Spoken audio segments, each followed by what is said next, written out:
Hello, अस्सलाम वालेकुम। God bless you. मैं प्रोफेसर शमीम अहमद अपने यूट्यूब चैनल पर आप लोगों से मुखातिब हूँ। आज की बात में मैं बात करूँगा हाईली पेनफुल जो गाज़ा में हो रहा है। देखिए, इसके ऊपर मैं 3-4 वीडियो पहले अपने यूट्यूब चैनल पर बना चुका हूँ। ये 2014 की बात है, जब इज़राइल ने हमास के ऊपर अटैक किया था या फ़लस्तीन के ऊपर अटैक किया था। वो 5-7-10 दिन चल के बाद ख़त्म हो गई थी। उस वक्त अरब्स ने ये स्टेटमेंट दिया था कि जब तक हमास जिंदा रहेगा तब तक इस एरिया में पीस नहीं आएगी। और जो उस जंग में जितना खर्चा हुआ था इज़राइल का, वो सब भी अरब्स ने उसको पे किया था। तो ये जो स्ट्रेटजी है फ़लस्तीन को ख़त्म करना या गाज़ा पे कब्ज़ा करना, ये पुराना एक इनकी स्ट्रेटजी है, पुराना प्रोग्राम है, जिसमें इज़राइल को सपोर्ट अमेरिका, वेस्टर्न कंट्रीज़, पूरा यूरोप, इंक्लूडिंग अरब कंट्रीज़ का अप्रूवल है और सपोर्ट है। काफ़ी लंबी जंग तो यूँ नहीं कर सकते कि जंग तो दो मुल्कों में होती है, जो दो मुल्क होते हैं। यहाँ तो जंग एक तरफ बड़ी बड़ी powers, Israel supported by all big powers, और दूसरी तरफ निहत्ते जिनके ऊपर पास ना कोई प्लेन है, ना टैंक है, ना उनकी हुकूमत है। एक मामूली सा एडमिनिस्ट्रेशन के लिए उनका एक वो है। लाखों आदमियों को मारा गया है। उसके बाद ट्रम्प साहब, जिस दिन उनकी ओथ सेरेमनी होनी थी, 2-4 दिन पहले उन्होंने वार्निंग दी कि मेरे ओथ लेने से पहले सीज फायर हो जाना चाहिए। इज़राइल तैयार नहीं था, लेकिन दबाव पड़ा, उसे तैयार होना पड़ा और वो हो गई। चूँकि उस बीच में लोग तो ये समझ रहे थे कि शायद ट्रम्प जिस तरह से कहते हैं कि वो दुनिया में जंग ख़त्म कराने के लिए है और वो नहीं चाहते, तो ये एक्सपेक्टेड था कि शायद उनके आने से यहाँ जंग ख़त्म हो जाएगी और एक बैठ के एक समझौता हो जाएगा, सीज फायर रहेगी। लेकिन उसकी सोच तो उससे कहीं परे थी, जो ओथ लेने से पहले भी सामने आ रही थी और बाद में बहुत और क्लियर कट सामने आई, और उस पर अमल भी हो रहा है। जो आदमी कनाडा जैसे मुल्क के ऊपर कब्ज़ा करने की बात कहे, उसे 51th स्टेट ऑफ अमेरिका कहें, वहाँ के प्राइम मिनिस्टर को गवर्नर कहें, ग्रीनलैंड पे कहता है कि या तो आप हमसे एग्रीमेंट करिए, हमें दीजिए, वरना हम बाई फोर्स लेंगे। और उधर रशिया ये कहता है यूक्रेन रशिया में 24 घंटे में बंद करा दूंगा। Where he is totally failed, is a failure. तो एनी हाउ, उसके बाद उनका स्टेटमेंट आता है गाज़ा के लिए कि मैं उसे, ये लोग सफ़र कर रहे हैं, बड़ी तकलीफ में है, बहुत बुरा हाल है गाज़ा का, इन्हें यहाँ से शिफ्ट कर दिया जाए जॉर्डन में और इजिप्ट में, और मैं इसे रिकन्स्ट्रक्ट करूँगा, मैं यहाँ पर बीच बनाऊँगा, पूरी दुनिया के लोग आया करेंगे, एंजॉय किया करेंगे, एक नया मॉडर्न सिटी बनाऊँगा। उसके बाद दूसरा स्टेटमेंट ये आया कि इज़राइल इसे खाली कराए और उसके बाद हमें हैंड ओवर करे, हम इसे डेवलप करेंगे। इज़राइल एक्सेप्टेड इट, चूँकि वो तो चाहता ही ये था। दूसरी तरफ अरब कंट्रीज ने बाय एंड लार्ज सभी ने ये कहा कि नहीं साहब, डिस्प्लेस नहीं किया जाएगा।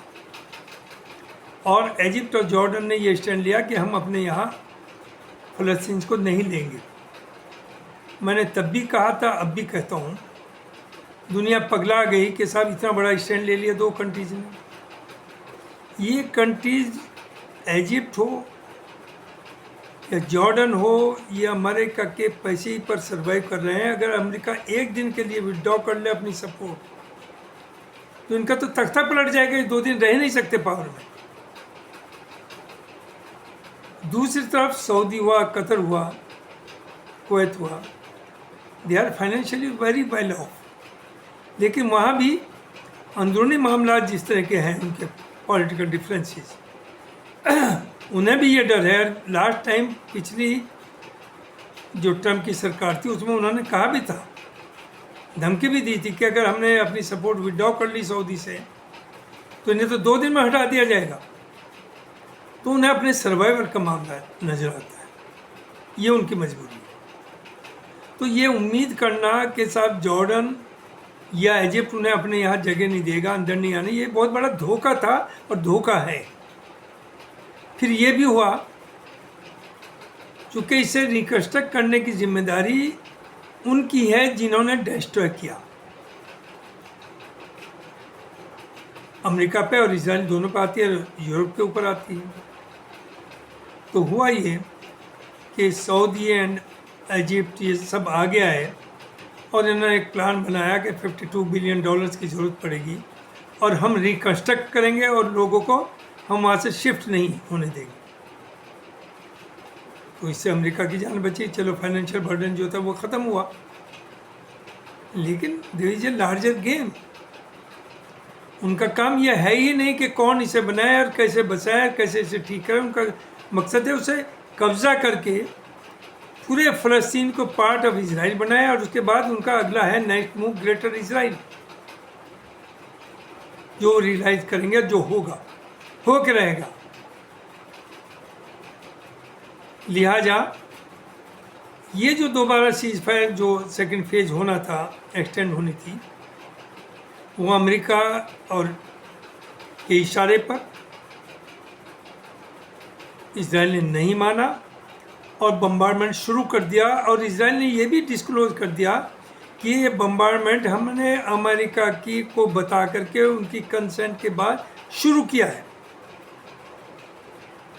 और जिसमें आप देख रहे हैं रोज़ हज़ारों बच्चे बूढ़े मर रहे हैं, पानी बंद कर दिया उनका, चीज़ें खाने की पहुंचना बंद कर दी। किस तरह से वो तड़प रहे हैं इस गर्मी के अंदर, आखिर कब तक लड़ेंगे।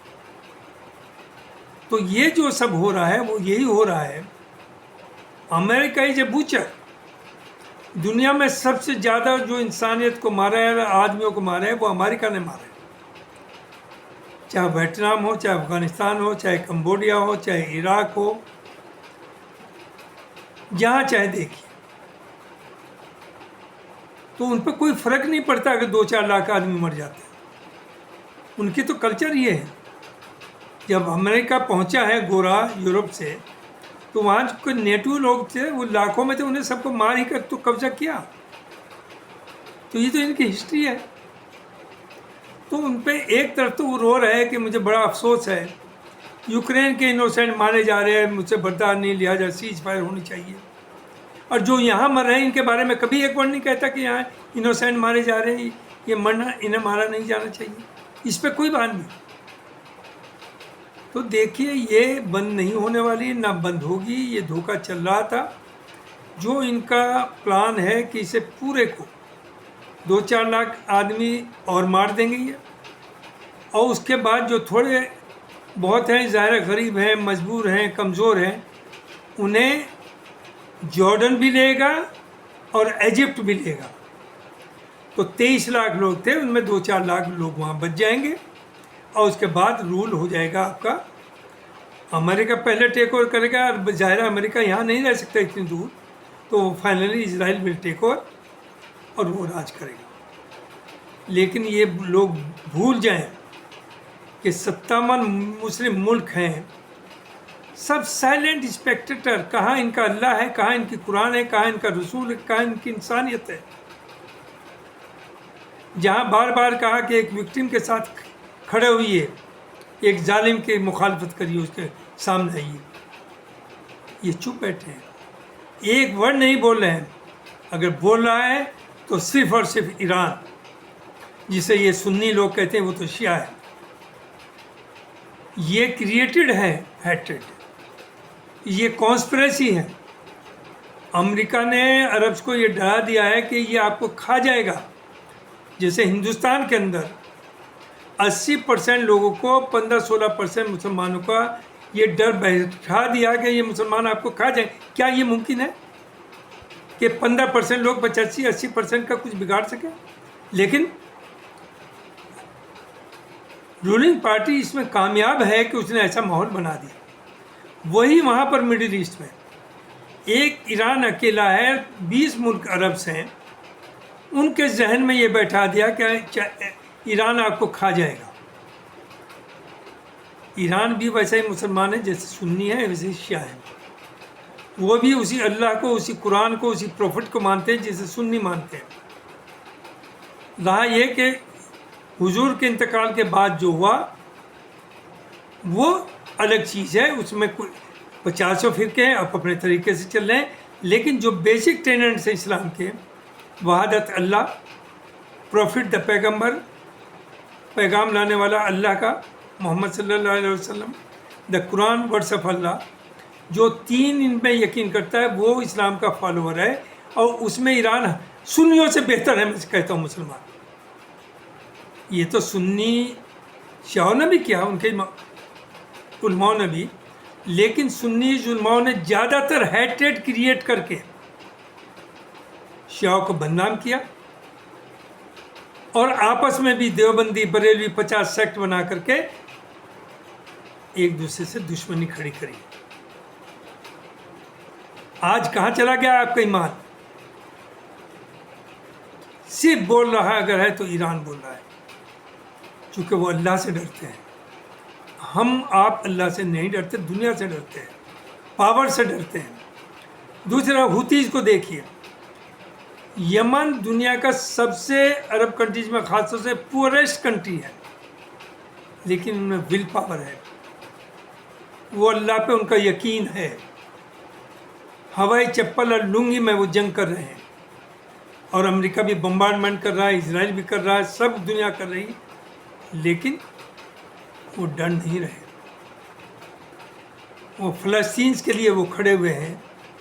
फ़लस्तीन तो सुन्नी है, हिजबुल्लाह भी शिया है, हुतीज़ भी शिया हैं, ईरान भी शिया हैं।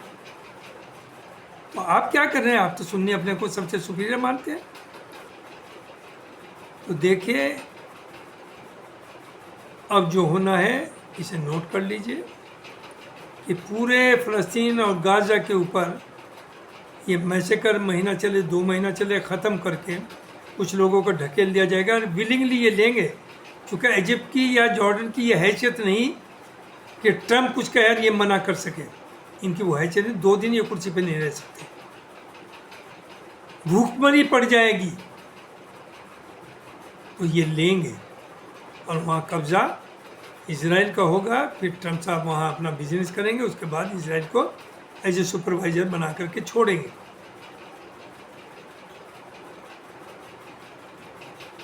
तो मुसलमान की समझ में ये आना चाहिए कि ये एक चीज़ तो है कि आप किसी के ऊपर जुल्म ना करें,